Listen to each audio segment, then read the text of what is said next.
अगला श्लोक काफ़ी देखते हैं कितनी चर्चा हो पाती है, कोशिश करेंगे कि हम समाप्त कर पाएँ। तो अगला श्लोक पढ़ेंगे।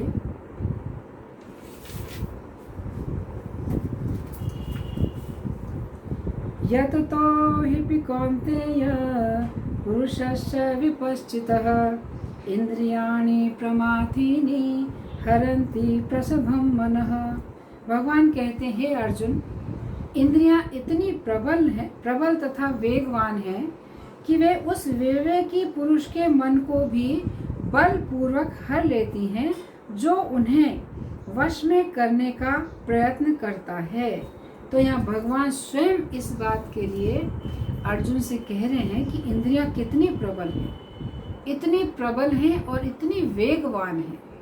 कैसे कहते हैं कि जो विवेकी पुरुष, जो ज्ञान में स्थित है, जिसे ज्ञान है, सब तरह का ज्ञान है, ऐसे ज्ञानी व्यक्ति का भी मन इंद्रियां क्या करती हैं? बलपूर्वक हर लेती हैं।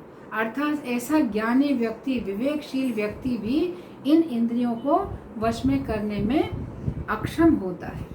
तो भगवान यहाँ पर कह रहे हैं कि पिछले श्लोक में भी स्थिर बुद्धि वाले व्यक्ति के बारे में चर्चा, अर्जुन पूछते हैं कि स्थिर बुद्धि वाले व्यक्ति किस प्रकार बैठता है। तो इस प्रश्न के उत्तर में भगवान ने पिछले श्लोक में बताया था कि जब तक कोई कृष्ण की भक्ति का उच्च स्तरीय रस प्राप्त नहीं कर पाता है, तब तक उसके लिए उसका जो भौतिक भोगों के प्रति, जो रस के प्रति जो आसक्ति, वो समाप्त नहीं हो पाती है। परंतु अब यहाँ प्रश्न उठता है कि यदि कृष्ण भक्ति का उच्च रस प्राप्त न हो तथा व्यक्ति का भौतिक भोगों के प्रति रस या आकर्षण बना रहे, उससे क्या हानि है। अब अर्जुन का प्रश्न कैसा है कि भगवान ने कहा कि जब तक उन्नत उज्जवल रस प्राप्त नहीं होता, तब तक भौतिक विषयों के प्रति आसक्ति बनी रहती है। तो यहाँ पर अर्जुन का प्रश्न है कि अगर भौतिक भोगों के प्रति आसक्ति, यानी उज्जवल रस तो प्राप्त नहीं हुआ है, तो भौतिक भोगों के प्रति जो आकर्षण बना रहे, तो उससे उसका क्या नुकसान होता है, क्या हानि होती। तो इसमें भगवान अर्जुन को बतला रहे हैं कि यदि व्यक्ति कृष्ण भावनामृत का रसास्वादन प्राप्त नहीं कर पाता है, तो भौतिक भोगों के प्रति उसका आकर्षण बना रहता, वो आकर्षण कभी भी समाप्त नहीं होता, चाहे वह कितना भी बुद्धिमान हो और कितना भी विद्वान क्यों न हो, और वो कितना भी प्रयास क्यों ना करे। तो वो प्रयास करेगा, लेकिन इंद्रियां और मन इतना मन जो है इतना चंचल है, तो इंद्रियां जो है उस मन को हरण कर लेगी, अपहरण कर लेगी। तो क्या कहते हैं भगवान, कोई विद्वान व्यक्ति है, कितना भी विवेकी पुरुष हो, उसकी भी इंद्रियों को, उसकी जो इंद्रियां हैं वो बलपूर्वक उसके मन को हर लेती हैं। तो इस प्रकार भगवान कहते हैं कि ऐसा हरण कर लेंगी, और उसका परिणाम क्या होगा कि वह व्यक्ति जो है विषयों की गरत, यानी विषयों के गहरे कुएं में गिर जाएगा। तो यहाँ पर जो श्लोक है, इसमें भगवान सर्वप्रथम कौन्तेय नाम से अर्जुन को संबोधित कर रहे हैं। तो कौन्तेय का तो मतलब है, भगवान क्या कह रहे हैं अर्जुन को, हे कुंती पुत्र। तो यहाँ पर कुंती महारानी का नाम लेते हुए भगवान अर्जुन से क्या कहना चाह रहे हैं कि एक समय ऐसा हुआ था कि कुंती महारानी के जो पिता हैं, उनके यहाँ पर दुर्वासा मुनि आए थे, जो अपने क्रोध के लिए भली भांति जाने जाते हैं। तो उनके महल में वो काफ़ी समय रहे और कुंती महारानी को उनकी सेवा की जिम्मेदारी दी गई थी। तो कुंती महारानी ने अपना जो अभिमान है, अपनी विनम्रता, बहुत ही मतलब अपनी पूरी विनम्रता के साथ, और सब कुछ उन्होंने उनकी सेवा में इस तरह से नियोजित किया कि उनका मन जो है बिल्कुल भी उनकी सेवा से कभी विरत ना हो। वे बहुत भली भांति, बहुत सावधानी पूर्वक और बहुत संयम पूर्वक दुर्वासा ऋषि की सेवा कर रही थी। वो किसी भी प्रकार की कहीं त्रुटि नहीं छोड़ रही थी। उन्होंने अपने मन को बहुत वश में करके, कि मतलब उनका मन किसी और चीज़ में ना जाए, ताकि कहीं वो दुर्वासा ऋषि की जो सेवा है उससे थोड़ा बहुत भी उनका ध्यान हट जाए। तो इस तरह से पूरा अपने आप को संयोजित करके वो पूरी तरह से उनकी सेवा में संलग्न थी। और इस तरह से अपनी इंद्रियों को वश में रखा कि कहीं भी उनकी जो है सेवा में कहीं कुछ त्रुटि ना रह जाए, क्योंकि अगर त्रुटि रही तो क्या होगा, दुर्वासा मुनि तुरंत श्राप दे देंगे। श्राप देने के लिए वो बहुत प्रसिद्ध हैं। तो इस तरह से जो कुंती महारानी थी उनका जो जीवन कैसा था, संयम, सदाचार, त्याग तथा सेवा भाव से पूरित था। इस तरह से उन्होंने दुर्वासा ऋषि की तब सेवा करके उन्हें प्रसन्न किया, और वो उनकी सेवा में कोई भी त्रुटि नहीं देख पाए। और वो बहुत मतलब इस तरह से जो कुछ आदेश करते थे कि कुंती महारानी जैसे उनकी सेवा में इस तरह से सारी चीज़ों को व्यवस्थित रखती थी, जैसे उन्हें पहले से ही पता हो कि वो क्या चीज़ की मांग कर सकते हैं, क्या चीज़ उनको उपस्थित, यानी असमय में कोई भी ऐसी वस्तु की मांग कर देना जो निश्चित रूप से उपलब्ध ना हो। लेकिन कुंती महारानी बहुत संयमित और बहुत विनम्रता से अपना जैसे अभिमान, यानी अपने बलबूते का अभिमान उन्होंने त्याग रखा था। मतलब पूरी तरह से एक संत की सेवा करने में अपने आप को समर्पित कर रखा था। इस तरह से उनकी जो सेवा थी उससे दुर्वासा मुनि बहुत प्रसन्न हुए। तो यहाँ पर भगवान अर्जुन से कहना चाह रहे हैं कि यद्यपि बड़े बड़े ज्ञानी, विद्वान तथा तपस्वी गण प्रयास करते हुए भी अपनी इंद्रियों को वश में नहीं कर पाते, फिर भी कुंती देवी कृष्ण भावनामृत के प्रभाव से ऐसा कर सकी। कि कई बार होता है ना कि सेवा करते करते कभी हमारा भी मन हो जाता है कि हम भी तो अपने लिए कुछ करें, ऐसी इच्छा हो जाती है। लेकिन कुंती महारानी जो हैं पूर्ण रूप से कृष्ण भावना भावित हैं, और वे जानती हैं दुर्वासा मुनि क्या हैं, और वो भी दुर्वासा मुनि भी परीक्षा लेना चाहते थे कुंती महारानी की, तो कुंती महारानी सफल होती। तो भगवान कहते हैं किस तरह से कुंती महारानी ने इस तरह से अपने आप को संयमित करके उनकी सेवा की, है ना। तो कहते हैं बड़े बड़े ऋषि मुनि भी ऐसा नहीं कर पाते हैं, लेकिन कृष्ण भावनामृत की वजह से कुंती महारानी उनकी इस तरह से सेवा कर पाई। और तुम उन्हीं कुंती देवी के पुत्र हो, तो अतः तुमको क्या करना चाहिए, तुम्हें कृष्ण भावनामृत में अपनी इंद्रियों को संयमित करना चाहिए, अर्थात तुम्हें विचलित नहीं होना चाहिए। युद्ध भूमि में जो तुम विपरीत परिस्थिति देख रहे हो कि मुझे अपने स्वजनों से युद्ध करना होगा, तो तुम्हें यहाँ पर बिल्कुल अपनी माता की ओर देखते हुए देखना चाहिए कि मेरी माता ने किस तरह से अपनी सब चीज़ों को त्याग कर दुर्वासा ऋषि की प्रसन्नता के लिए, है ना, आत्म संयम रखकर सेवा की। उस तरह से अर्जुन को कह रहे हैं भगवान कि तुम्हें इन चीज़ों का विचार न करके, यानी जो उनकी जो अपने परिजनों के प्रति आसक्ति है कि ये सब मर जाएंगे, ये नहीं होना चाहिए, भले ये राज्य का सुख इन्हें मिले, मुझे राज्य का सुख नहीं चाहिए। तो भगवान यहाँ कह रहे हैं कि तुम भी अपनी इंद्रियों पर संयम रखो और मेरी प्रसन्नता के लिए तुम युद्ध करो। इस तरह से यहाँ पर भगवान कुंती अर्जुन को कौनते शब्द से, कौनते नाम से संबोधित कर रहे हैं। तो आगे जैसे स्थितधि जैसे कहा, अर्जुन ने पूछा कि प्रश्न में पूछा था कि जो स्थिर बुद्धि वाला व्यक्ति है वो किस प्रकार से बैठता है। तो किस प्रकार बैठता है का मतलब है कि किस प्रकार से अपना आसन जमाता है। आसन जमाने का मतलब होता है सब तरह से सारे विषयों के प्रति या जो इंद्रियों की जो भी विषय हैं उनसे अपने आप को संयमित बनाकर ऐसे आसन पर स्थित होना जहाँ पर उसको कोई भी इंद्रिय जो है उसके मन को चलायमान न कर सके, ऐसे आसन में स्थिर रहना। तो यहाँ पर आसन जमाने का मतलब होता है कि जो मनुष्य की इंद्रियां हैं उनको चोर बताया गया है। वो कैसी हैं? चोर हैं, अपहरण करती। श्लोक में बताया ना, हरंती प्रसभम मना, तो ऐसे विवेकपूर्ण व्यक्ति के भी मन को हरण कर लेती इंद्रियां। तो भगवान यहाँ बता रहे हैं कि जो आसन जमाता है, आसन जमाने का मतलब है वो इंद्रियों को, अपने मन को ऐसा संयमित कर लेता है कि मन को इंद्रिय, कोई भी इंद्रिय उसके मन को चुरा ना सके, मन की चोरी ना हो सके।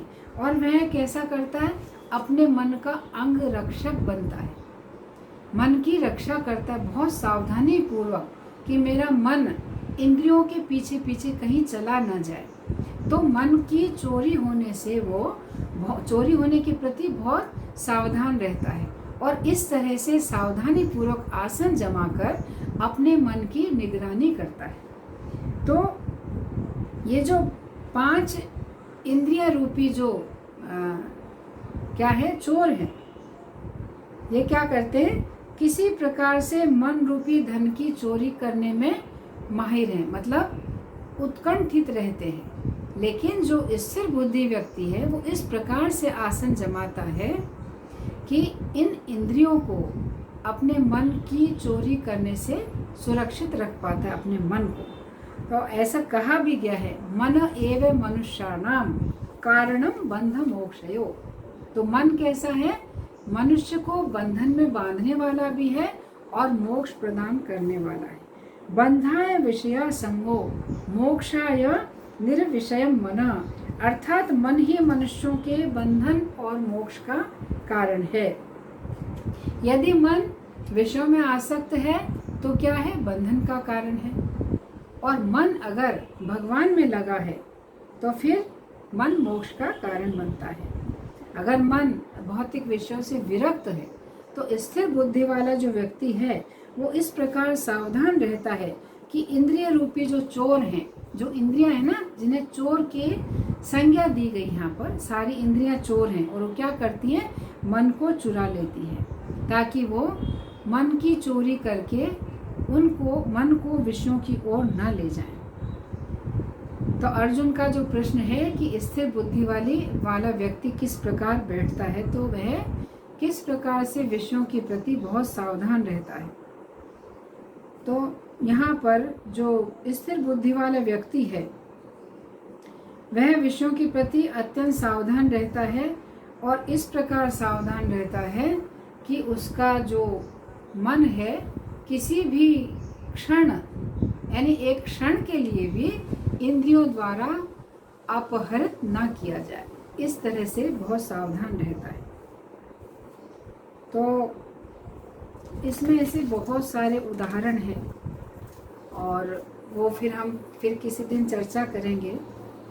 तो यहाँ पर श्रीमद् भागवतम का जो निष्कर्ष है उस पर प्रभुपाद प्रवचन देते हुए कहते हैं, ये 29 अप्रैल 1966 को न्यूयॉर्क में प्रवचन देते हुए प्रभुपाद ने कहा कि हमारी इंद्रियां इतनी प्रबल तथा अनियंत्रित हैं कि यहाँ तक कि यदि हम कृत्रिम रूप से इन्हें वश में करने का प्रयास करें तो भी कभी कभी एक विशेष बिंदु पर हम असफल हो जाते हैं। विपश्चित्तः का अर्थ है अत्यंत शिक्षित व्यक्ति, जो अत्यंत शिक्षित है, ज्ञान में बढ़ा चढ़ा है, विवेकी व्यक्ति है। तो उसके लिए प्रभुपाद कहते हैं यहाँ पर अत्यंत जो शिक्षित व्यक्ति है वह भी बहुत प्रयास कर रहा है, सामान्य व्यक्ति की बात नहीं है, बल्कि जो विद्वान व्यक्ति है, जो विवेकी व्यक्ति है, जो अपनी इंद्रियों को वश में करने का प्रयास कर रहा है, लेकिन इंद्रियां इतनी प्रबल हैं कि एक निश्चित बिंदु पर आकर वह अत्यंत शिक्षित व्यक्ति सब कुछ जानता है, भली भांति समझता है, इसके परिणाम दुष्परिणाम सब कुछ जानता है, लेकिन उसके बावजूद भी वह प्रयास करते हुए विफल हो जाता है। इस तरह से कहा गया है कि इंद्रियां इतनी वेगवान और प्रबल होती हैं कि एक विवेकी व्यक्ति के मन का भी हरण कर लेती हैं। तो इसलिए यहाँ पर प्रभुपाद बताते हैं कि जो 3 आश्रम हैं, ब्रह्मचर्य, वानप्रस्थ और संन्यास, इन तीनों ही आश्रम में स्त्री संग से दूर रहने की बात कही। ये नियम बताया गया है कि इन तीनों आश्रमों के जो वर्ग में जो व्यक्ति स्थित है उन्हें स्त्रियों से संपर्क नहीं रखना चाहिए। सिर्फ गृहस्थ के लिए अनुमति है, लेकिन ये तीनों आश्रम में स्त्रियों से दूर रहने की बात कही गई है। तो यहाँ पर प्रभुपाद श्रीमद् भागवतम का एक श्लोक व्यक्त करते हुए कहते हैं, हम श्लोक नहीं पढ़ेंगे, उसका अनुवाद पढ़ेंगे, कि ये जो प्रतिबंध है उस पे लिए इतनी कठोरता पूर्वक दिया गया है। तो क्या कहते हैं, व्यक्ति को एकांत में अपनी माता, अपनी बहन तथा अपने पुत्री के साथ भी नहीं बैठना चाहिए। तो ये जो श्लोक प्रभुपाद ने श्रीमद् भागवतम में से कोट किया है और ये जो भगवद गीता का श्लोक है, तो दोनों श्लोकों में समानता है। उस कैसे समानता है कि जैसे भगवद गीता में कहा है इंद्रियाणी प्रमाथीनी, अर्थात जो इंद्रियां हैं वो क्षुब्ध करने वाली हैं, और भागवत का श्लोक क्या है, बलवान इंद्रिय ग्रामो, अर्थात इंद्रियां अत्यंत बलवान हैं। दोनों ही जो श्लोक हैं उनमें समानता बताई गई है। और भगवान कहते हैं कि जो विद्वान पुरुष है उसके भी मन को इंद्रियां जो है बलपूर्वक हर लेती हैं। और श्रीमद् भागवत में भी कहा है विद्वान सम अपि कर्षति, अर्थात दोनों ही श्लोक, जो भागवतम का श्लोक है और भगवद गीता का, दोनों श्लोक जो है समान बातों का उदाहरण दे रहे हैं।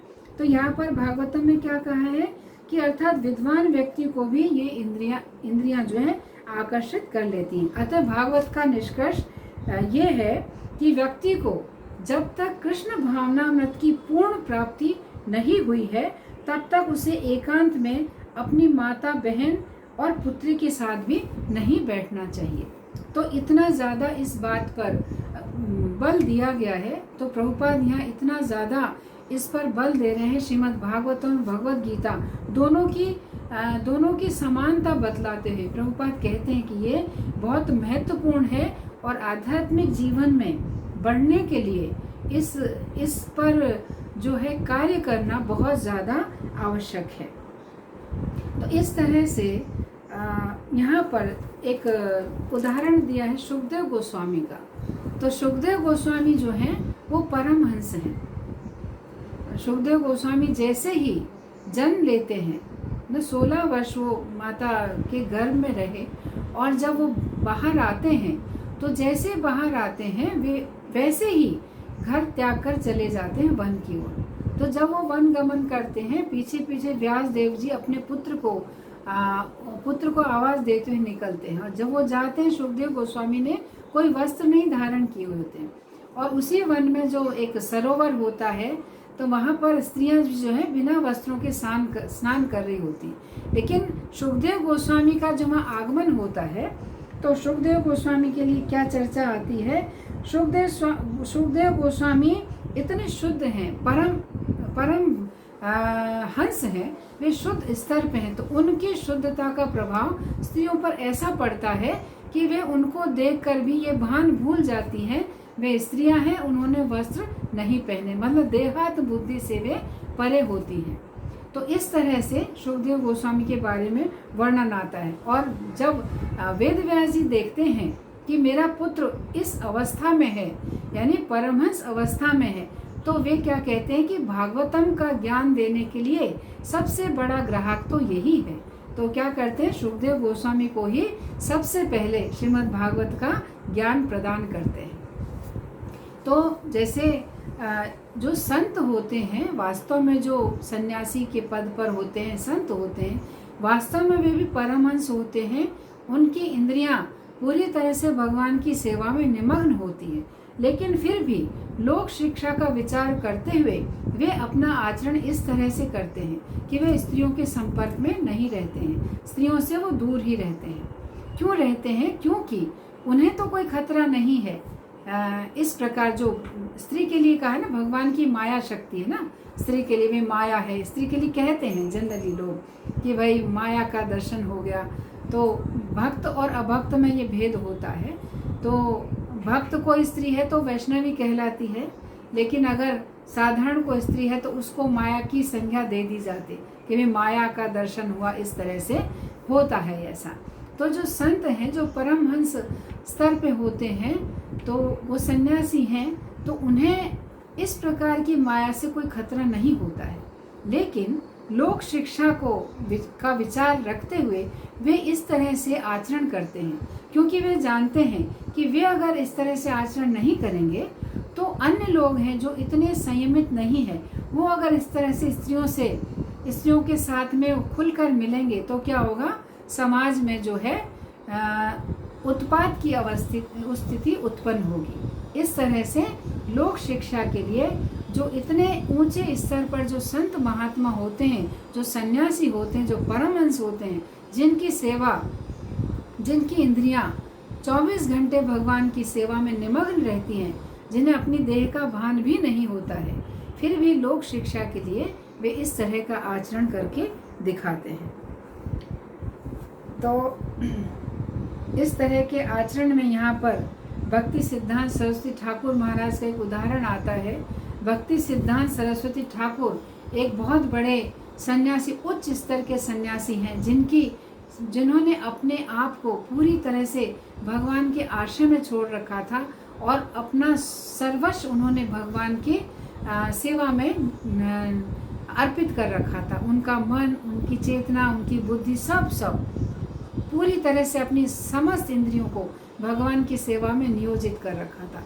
ऐसे स्तर पर होने के बाद भी एक लोक शिक्षा को प्रचारित करने के लिए जब उनकी बहन उनसे मिलने आती है तो उनके शिष्य बैठे होते हैं उनके साथ में, लेकिन शिष्यगण क्या सोचते हैं कि गुरु महाराज है, उनकी बहन आई है मिलने के लिए, तो कुछ घरेलू बात उनको करनी होगी, तो हम यहाँ क्यों रहें, वे चले जाते हैं।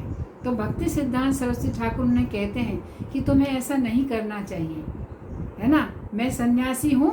जैसे यहाँ पर प्रभुपाद भागवतम का श्लोक जो यहाँ पर लिखे हैं कि कोई जब तक पूरी तरह से कृष्ण भावनामृत में स्थिर नहीं हो, है ना, लेकिन ये तो स्थिर है, उसके बावजूद भी लोक शिक्षा प्रदान करने के लिए क्या कहते हैं कि एकांत में चाहे बहन हो, माता हो, कोई भी, उनके साथ वार्तालाप नहीं करनी चाहिए। अपने शिष्यों से कहते हैं कि तुम क्यों नहीं उपस्थित रहे, तुम क्यों चले गए, यानी अपने शिष्यों को भविष्य के लिए सावधान करना चाहते थे कि तुम्हें भी इस तरह से आचरण करना है।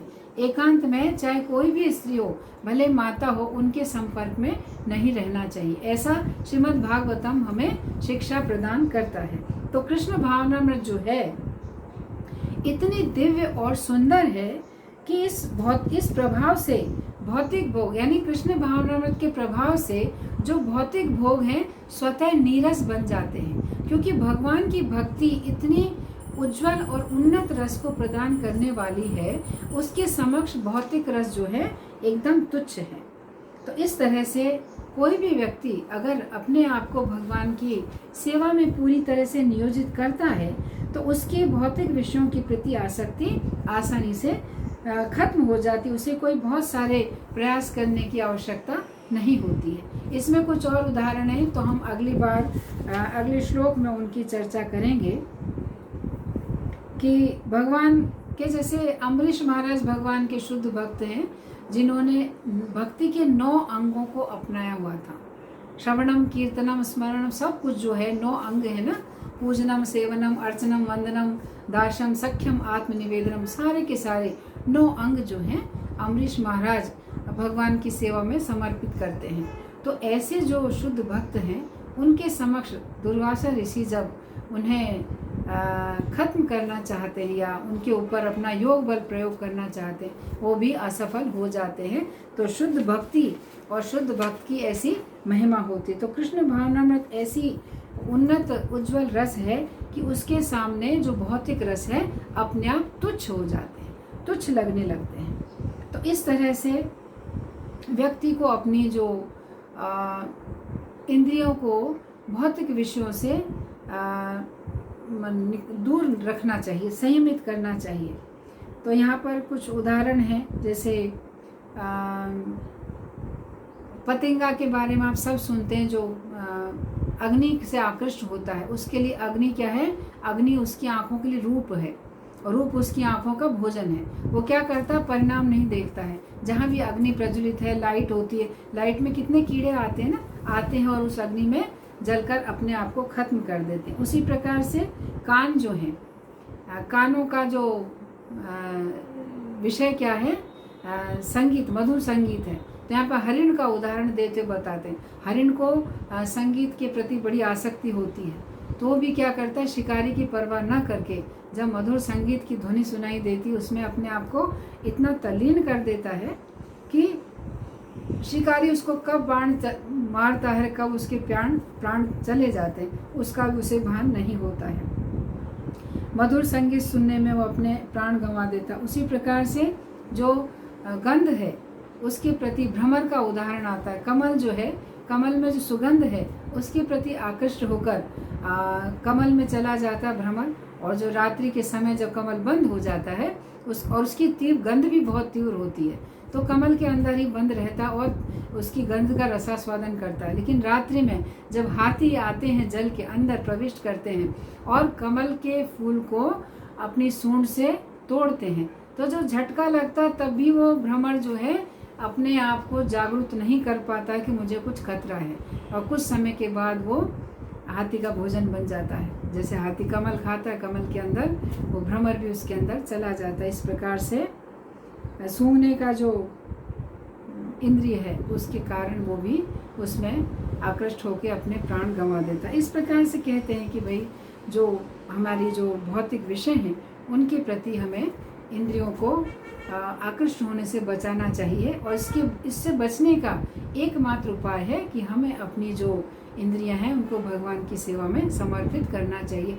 इसके अलावा अन्य और कोई प्रयास नहीं है जिसके द्वारा कोई व्यक्ति अपनी इंद्रियों को संयमित कर सके। कोई विवेकी व्यक्ति हो, ज्ञानी हो, कितना भी बुद्धिमान व्यक्ति हो, लेकिन उसकी इंद्रियों को इंद्रियां जो हैं इतनी प्रबल और वेगवान है कि उसके मन का हरण कर लेती हैं। इसलिए कहते हैं, जैसे भगवान श्री कृष्ण का नाम क्या है, मनोहर है, मन को हरने वाला। तो क्या करना चाहिए, अपने मन को भगवान के चरणों में अर्पित कर देना चाहिए। जब जैसे ब्रज की लीलाओं में वर्णन आता है, भगवान को माखन बहुत पसंद है ना, और भगवान की जो वृद्धा है या युवा जो भी गोपियां हैं माखन दधि मंथन करती, भगवान के लिए माखन एकत्रित करके रखती ताकि भगवान उस माखन का रसास्वादन कर सके। ताज़ा माखन निकालती हैं तो माखन कैसा मधुर होता है, मुलायम होता है। तो इस तरह से अपने मन को भगवान को समर्पित करना चाहिए भगवान की सेवा में। तो क्या होगा, जब हमारा मन जो कि अभी बहुत कठोर है, लेकिन भगवान के गुणगान से, भगवान की कथा कीर्तन के श्रवण से, भगवान की सेवा से हमारा मन भी मक्खन जैसा मुलायम बनेगा, और जब मक्खन जैसा मुलायम बनेगा तो भगवान हमारे मन का हरण कर लेंगे, जिस तरह से भगवान माखन की चोरी करते हैं। तो इस तरह से भगवान हमारे मन का हरण कर लेंगे। इसलिए सदैव भगवान के नामों का कीर्तन करना चाहिए ताकि हमारा मन धीरे धीरे कोमल बने, निर्मल बने, मक्खन सदृश बने। तो भगवान का जो नाम है मनोहर, तो मनोहर भगवान श्री कृष्ण हमारे मन का इस प्रकार से हरण कर लें। तो ठीक है, अभी यहाँ समाप्त करते हैं। क्षमा करें, मैंने 5-7 मिनट आपका और अधिक समय ले लिया है, उसके लिए क्षमा करें, क्योंकि ये श्लोक समाप्त करना अनिवार्य था, बीच में रोकना ठीक नहीं है। तो आप सभी का बहुत बहुत धन्यवाद है। ग्रंथराज श्रीमद् भगवद गीता की जय, श्रील प्रभुपाद की जय। वाञ्छाकल्पतरुभ्यश्च कृपा सिन्धुभ्य एव च पतितानां पावनेभ्यो वैष्णवेभ्यो नमो नमः। अनंत कोटि वैष्णव वृंद की जय।